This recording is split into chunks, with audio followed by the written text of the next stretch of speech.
High প্রিয় শিক্ষার্থীরা, আসসালামু আলাইকুম। আশা করি তোমরা সবাই ভালো আছো। আজকে আমি চলে আসলাম পরবর্তী পর্বে। আজকে এই পর্বে আলোচনা করব আমি 4, 5, 6 নম্বর অঙ্ক নিয়ে, যেহেতু 3টা অঙ্ক এখানে মুনাফা সংক্রান্ত।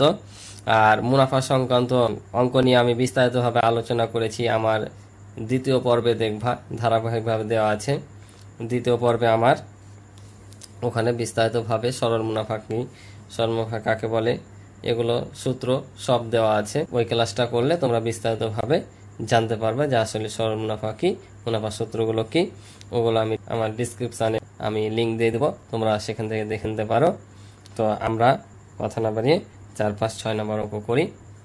অঙ্ক করলেই তোমরা বুঝতে পারবা। আমি তারপরও এখানে ওভাবেই তোমাদের বুঝিয়ে দেওয়ার চেষ্টা করব, কিন্তু ওখানে সূত্রগুলো দেওয়া আছে, তোমরা উঠে নিতে পারবা। তারপরও তোমাদের সুবিধার্থে আমি সূত্রগুলো তোমাদের এখানে দিচ্ছি। আমি তোমাদের সুবিধার্থে সূত্রগুলো আবার দিয়ে দিলাম। তোমরা এখান থেকে চাইলে দেখে নিতে পারো, মুখস্থ করতে পারো, উঠিয়ে নিতে পারো। তাহলে চলো আমরা এখন অঙ্কগুলো দেখি। তো অঙ্কগুলো দুইভাবে করা যাবে, অকিক নিয়মে করতে পারো, সূত্র দিয়েও করতে পারো। আমি সূত্র দিয়ে অঙ্কগুলো সাধারণত দ্বিতীয় পর্বে অর্থাৎ 96 পৃষ্ঠায় যে অঙ্কগুলো আছে সূত্র দিয়ে করে দিয়েছিলাম। তো আমি এগুলো সূত্র দিয়ে করবো। সূত্র দিয়ে করলে তোমাদের জন্য আশা করি সুবিধা হবে।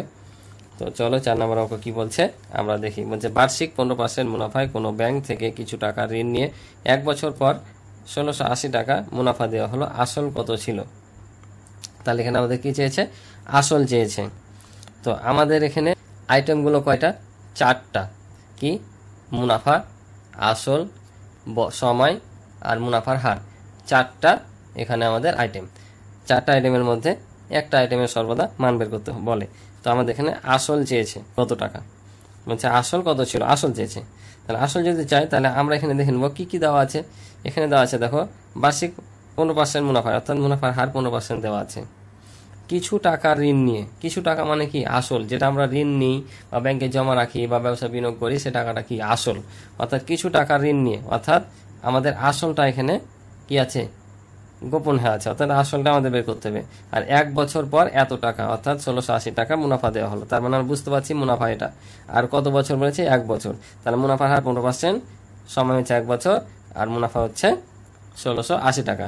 আর আসল আমাদের দেওয়া নেই, আসল বের করতে হবে। তাহলে তোমরা ওখানে সূত্রগুলো দেখে নিবা। আমি আবার রিপিট করেছি, চাইলে তোমরা দ্বিতীয় পর্ব থেকে দেখতে পারবা, আমার ডিসক্রিপশনে দেওয়া থাকবে লিঙ্কটা। আর এখানেও আমি তারপরও সূত্রগুলো দিয়েছি, ওখান থেকে মুখস্থ করে নিতে পারবো। তো চলো আমরা কথাগুলো অঙ্কের মাধ্যমে লিখি। তো প্রথমেই লিখবো যে দেওয়া আছে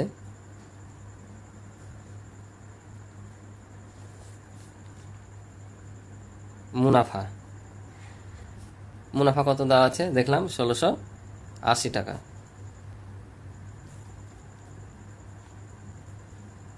মুনাফার হার 15%, ঠিক আছে। আর সময় দেওয়া আছে 1 বছর। আর আসল দেওয়া আছে কত? নাই। আমাদের উত্তর বের করতে হবে, তাই এটা আমরা ওয়াট চিহ্ন দিলাম। তাহলে এখন লিখবো, আমরা জানি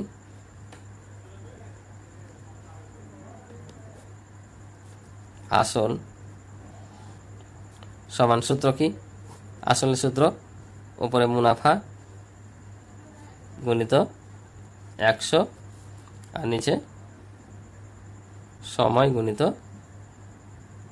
মুনাফার হার। এটা হচ্ছে আমাদের আসল নির্ণয়ের সূত্র। তোমরা সূত্রটা মুখস্থ করে নিবা, অঙ্ক পানির মতো হয়ে যাবে। তাহলে মুনাফা কত? 1680 টাকা গুণিত 100, সময় হচ্ছে 1 বছর, আর মুনাফার হার হচ্ছে 15। এখন যদি আমরা কাটাকাটি করি তাহলে আমরা কি করব? 15 দিয়ে সরাসরি আমরা 1680-কে ভাগ করব। যদি ভাগ করি তাহলে আমরা এখানেও 2টা সংখ্যা আছে, এখানেও 2টা সংখ্যা নিব, বড় হচ্ছে নেওয়া যাবে। তাহলে 15-কে 15, 16 থেকে 15 বাদ দিলে 1, 18 নামবে, আবারও 15-কে 15, 8 থেকে 5 বাদ দিলে 3, 0 নামবে, 15 দেবো না 30। তাহলে আমরা কত পেলাম? 112। তাহলে 112-র সাথে যদি আমরা 100 গুণ করি তাহলে কত পাবো? জাস্ট এখানে 2টা শূন্য বেড়ে যাবে, কারণ 1-এর সাথে আমরা যাই গুণ করি সেটাই হয়। এখানে 2টা শূন্য আছে, 2টা শূন্য বসে যাবে। তাহলে আসল কত টাকা? 11,200 টাকা। এটাই হচ্ছে আমাদের উত্তর। আশা করি বুঝেছ। তো আমরা 5 নম্বর অঙ্ক দেখি। 5 নম্বর বলছে ব্যাংক থেকে আসলের ওপর বার্ষিক 8% মুনাফায় 5 বছরের জন্য 15,000 টাকা ঋণ নেওয়া হলো। 5 বছর পর মোট কত টাকা পরিশোধ করতে হবে? তাহলে আমরা এখানে পাচ্ছি মুনাফার হার কত? 8%, অর্থাৎ 100 টাকায় 8 টাকা মুনাফা। কয় বছরের জন্য নিয়েছে? 5 বছরের জন্য। তাহলে মুনাফার হারও পেলাম, সময় পেলাম। 15,000 টাকা ঋণ নেওয়া হলো। তাহলে যেটা ঋণ করি সেটাকে কি বলে? আসল বলে। তাহলে আমরা আসলও পেয়ে গেলাম। তাহলে হচ্ছে 5 বছর পর মোট কত টাকা পরিশোধ করতে হবে। আচ্ছা, ধরো যে ব্যাংক থেকে তুমি 1,000 টাকা ঋণ নিলা। তাহলে 1,000 টাকা যদি ঋণ নাও, তোমাকে বললো যে 10% হারে 1 বছর পর তোমাকে মুনাফা দিতে হবে আমাকে। তাহলে 1,000-এ 10% হয় 100 টাকা। তো তুমি কি শুধু 100 টাকা পরিশোধ করবা, নাকি আসলও দিতে হবে? তাহলে তোমাকে আসলও দিতে হবে। তোমার বন্ধুর কাছে যদি তুমি 100 টাকা ধার লাও, তোমার বন্ধু যদি বলে আমাকে 1 মাস পর দিবি, কিন্তু আমাকে আরও তোকে 100 টাকার সাথে 10 টাকা বেশি দিতে হবে, তাহলে তুমি কি শুধু 10 টাকা দিবা না 100 টাকা দিবা? 100 টাকাও দিবা, 10 টাকাও দিবা, অর্থাৎ 100 যোগ 10, অর্থাৎ 110 টাকা দিতে হবে। অনুরূপভাবে তুমি এখানে ঋণ নিয়েছো 15,000 টাকা, 15,000 টাকা তো তোমাকে দিতে হবেই। আবার বলেছে 5 বছর পর 8% হারে মুনাফা দিতে হবে, সে মুনাফাটাও তোমাকে দিতে হবে, অর্থাৎ আসল সহ মুনাফা দিতে হবে। তো আসল সহ মুনাফা দিলে কি করতে হবে? মুনাফা যোগ আসল করে যত হবে তত টাকা দিতে হবে। কিন্তু আমাদের তো এখানে মুনাফা বের করা নাই। 5 বছর পর মোট কত টাকা পরিশোধ করতে হবে, তাহলে আমাদের মুনাফা যেহেতু পরিশোধ করতে হবে, তাহলে আমাদের এখানে মেন টার্গেট কি? মুনাফা আগে বের করতে হবে। মুনাফা বের করার পর তখন আমরা কি করব? আসলের সাথে যোগ করে তখন মোট পরিশোধ করব। তো চলো আমরা আগে মুনাফাটা বের করি। আবারও এখানে লিখবো, দেওয়া আছে আসল, আসল দেওয়া আছে কত? 15,000 টাকা।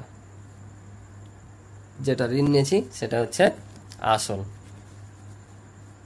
সময় দেওয়া আছে কত? 5 বছর। মুনাফার হার, মুনাফার হার হচ্ছে কত? 8%। আর আমাদের এখানে বের করব কি? মুনাফা দেওয়া নাই, আমরা এখানে মুনাফা বের করব। তাহলে আমরা জানি মুনাফা সমান, মুনাফার সূত্র কি? আসল গুণিত মুনাফার হার,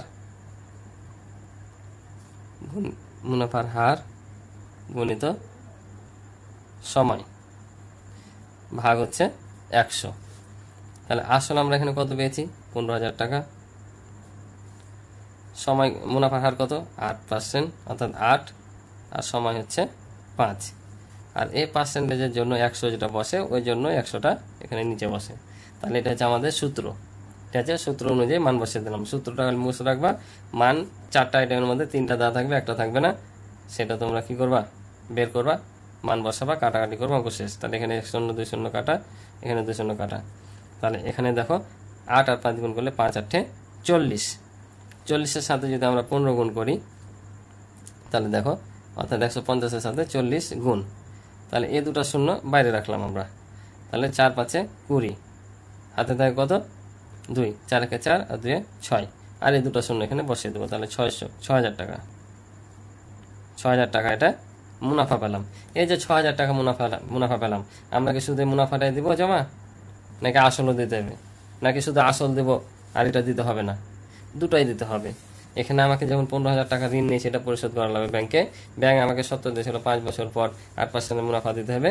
তাহলে 5 বছর পর 8% হারে মুনাফা আমার 6,000 টাকা আছে, এটাও পরিশোধ করতে হবে। অর্থাৎ 15,000ও দিতে হবে, 6,000ও দিতে হবে। তাহলে এই দুটাকে আমি এখন কি করব? এই দুটাকে আমরা যোগ করে দেব। অর্থাৎ লিখব, অতএব 5 বছর পর মোট পরিশোধ করতে হবে। তাহলে 15,000 যোগ হচ্ছে 6,000 টাকা সমান কত? 21,000 টাকা। তাহলে 5 বছর পর এই 21,000 টাকা আমাদের কি করতে হবে? পরিশোধ করতে হবে। বুঝছো? তাহলে 5 বছর পর আমাদেরকে 21,000 টাকা পরিশোধ করতে হবে। তাহলে উত্তর আমাদের 21,000 টাকা। আশা করি তোমরা সকলে অঙ্কগুলো বুঝেছো। তোমাদের যদি অঙ্কগুলো বুঝতে সমস্যা হয়, কোনো জায়গায় মনে করো যে জানার কিছু আছে, আমাকে অবশ্যই কমেন্ট করে জানাতে পারো, বুঝিয়ে দেওয়ার চেষ্টা করব। তো চলো আমরা 6 নম্বর অঙ্ক দেখি। যে ব্যাংক থেকে 50,000 টাকা ঋণ নিয়ে 8 বছর পর মোট 98,000 টাকা পরিশোধ করা হলো। আসলের উপর ব্যাংকের মুনাফার হার কত ছিল, এখানে কি চেয়েছে, মুনাফার হার চেয়েছে। তবে এখানে একটা জিনিস লক্ষ্য করে দেখো, ব্যাংক থেকে কত টাকা, 50,000 টাকা ঋণ নিয়েছে। তার মানে আমাদের আসল এখানে কত টাকা, 50,000 টাকা। 8 বছর পর, অর্থাৎ সময় হচ্ছে 8 বছর, মোট 98,000 টাকা পরিশোধ করা হলো। আসলের উপর মুনাফার হার কত, মুনাফার হার বের করতে চেয়েছে। তাহলে আমরা কি পেলাম, আসল পেলাম, সময় পেলাম, কিন্তু মুনাফা এখানে নাই। আছে কি, নাই। কিন্তু মুনাফা বের করতে হবে কিভাবে, দেখো 98,000 টাকা পরিশোধ করেছে, 50,000 টাকা ঋণ নিয়ে 98,000 টাকা পরিশোধ করেছে। তো আমরা জানি কি, আসলের ওপর অতিরিক্ত যে টাকাটা প্রদান করা হয় সেটাই কি, মুনাফা। তাহলে 50,000 টাকা নিয়ে 98,000 টাকা পরিশোধ করেছি, তার মানে কি, টাকা বেশি করেছি না পরিশোধ, অর্থাৎ 98,000 থেকে 50,000 বাদ দিলে হয় 48,000, অর্থাৎ 48,000 টাকা অতিরিক্ত পরিশোধ করেছে, অর্থাৎ ওই 48,000 টাকাটা আমাদের কি, মুনাফা। অর্থাৎ এটা মোট পরিশোধ করেছে, অর্থাৎ মুনাফা সহ আসল পরিশোধ করেছে 98,000 টাকা। তাহলে মুনাফা সহ আসল যদি 98,000 টাকা হয়, তাহলে মুনাফা আসল থেকে আমরা যদি আসল বাদ দিই কি পাবো, মুনাফা পাবো। ঠিক আছে না? তাহলে ধরো যে তোমাদের ভাই বোনের কাছে 100 টাকা আছে, তোমার বোনের যদি 40 টাকা হয়, তাহলে তোমার কয় টাকা, তাহলে 100 থেকে 40 বাদে 60 টাকা, 60 টাকা তোমার। অনুরূপভাবে এরকম মোট পরিশোধ করেছে, অর্থাৎ মুনাফা সহ আসল হচ্ছে 98,000 টাকা। তাহলে মুনাফা আসল থেকে যদি আমরা আসলটা বাদ দিই, তাহলে কি পাবো, মুনাফা পাবো। তাহলে চলো আমরা বের করি, লিখি। দেওয়া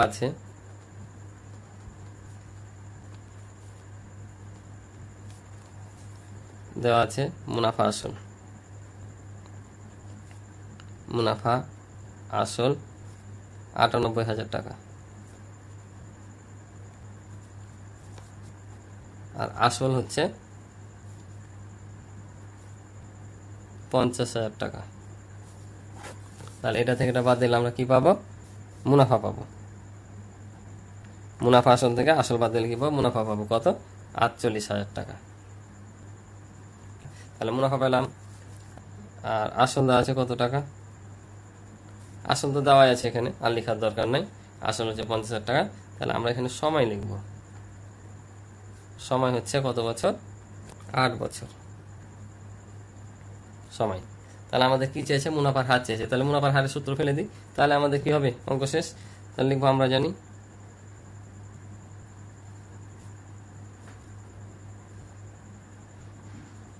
মুনাফার হার সূত্র হচ্ছে উপরে মুনাফা গুণিত কি 100, তবে এখানে পার্সেন্টেজ দিবা।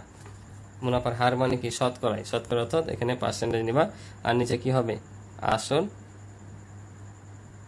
গুণিত সময়। এটা হচ্ছে মুনাফার হার নির্ণয়ের সূত্র।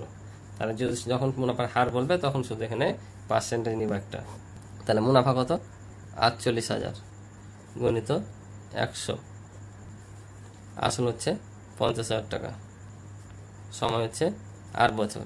তাহলে কাটাকাটি করবো আমরা, 3 শূন্য 3 শূন্য কাটা, 50 থেকে 50, 50 দেবো না, 100, 2 পেলাম। আর এই 8 দিয়ে যদি 48কে কাটায়, তাহলে 6 হবে 48, সমান সমান নিচে আর কিছু নাই, উপরে দেখো 6 আর 2 অবশিষ্ট আছে। তাহলে আমরা জানি যেটা অবশিষ্ট হয় সেটা কি করতে হয়, গুণ করে দিতে হয়। তাহলে 6 দেবো না, 12, ঠিক আছে, 12%। তাহলে আমরা মুনাফার হার কত পেলাম, 12% পেলাম। ঠিক আছে, সহজ অঙ্ক না? তো এই পর্বে এই 3টা অঙ্ক ছিল, 4, 5, 6। আশা করি অঙ্কগুলো তোমরা বুঝেছো। যদিও কোনো সমস্যা থাকে তোমরা অবশ্যই কমেন্ট করে আমাকে জানাবে, আমি তোমাদেরকে আমার যোগাযোগের মাধ্যম দিয়ে তখন তোমাদের আমি সলভ করে দেওয়ার চেষ্টা করব। তো যদি ভালো লাগে তোমাদের, অবশ্যই চ্যানেলটি সাবস্ক্রাইব করে পাশে থাকবে এবং ভিডিওটিতে অবশ্যই একটা লাইক কমেন্ট করবে। ভালো থাকো, সুস্থ থাকো, এই কামনা শেষ করছি। আল্লাহ হাফিজ।